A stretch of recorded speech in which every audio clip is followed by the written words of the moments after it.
I'm hoping it's one of the best day of my life.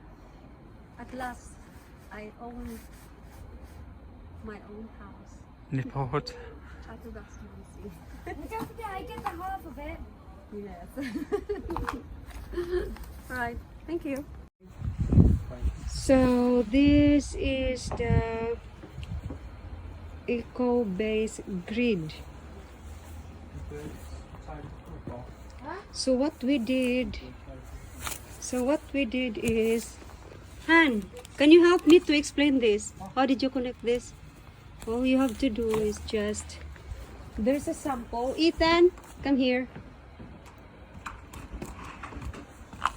There he is.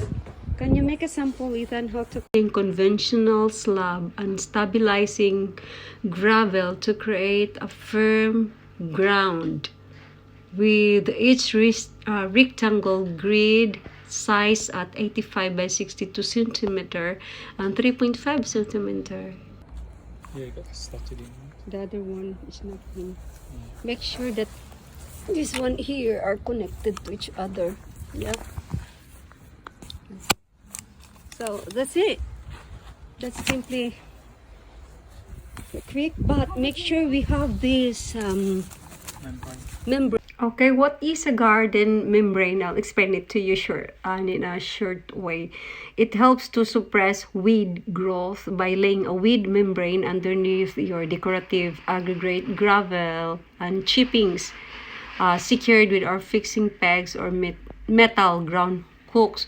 But in my case, because it's for my shed, the eco-based grid helps already to secure the no need for the hooks. So right now it's my two boys are doing this.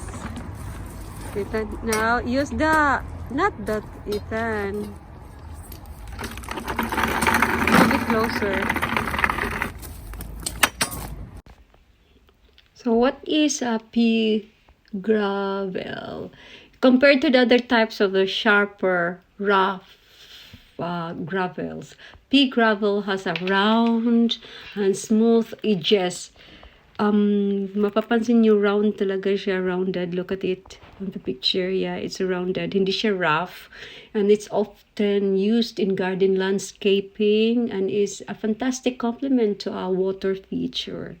Yeah, and I can use this for my pond because it really complements to the water feature. And right now you can see that my husband, or si Popsi, is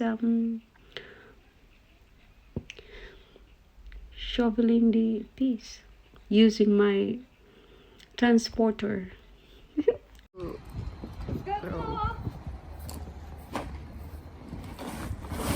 this is it. This is the, just fill this in, all the peas.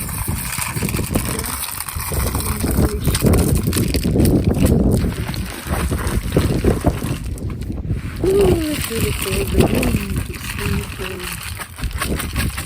It's just going to stick up then. Yeah. What you could do, Sonny, all these.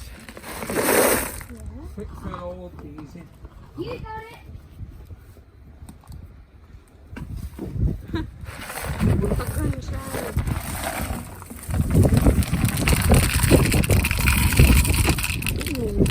The wind is cold. As we've heard that it says in the weather forecast, right, that it will snow or sleet, I think.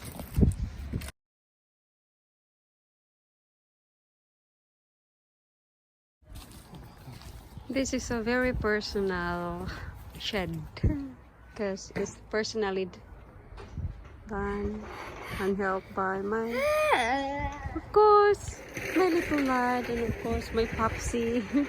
And yes, this is it, the actual footage.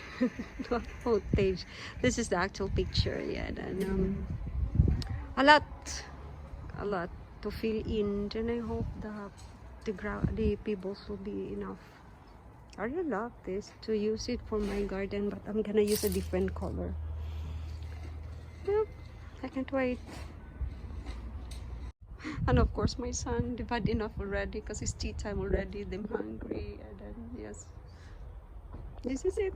So slowly, hopefully tomorrow they can finish them. And then yes, I have more gravel that I can put it to decorate for my garden. So a little bit of something different for this year. Yeah, chatterbox Momsi po ay natutuwa for today.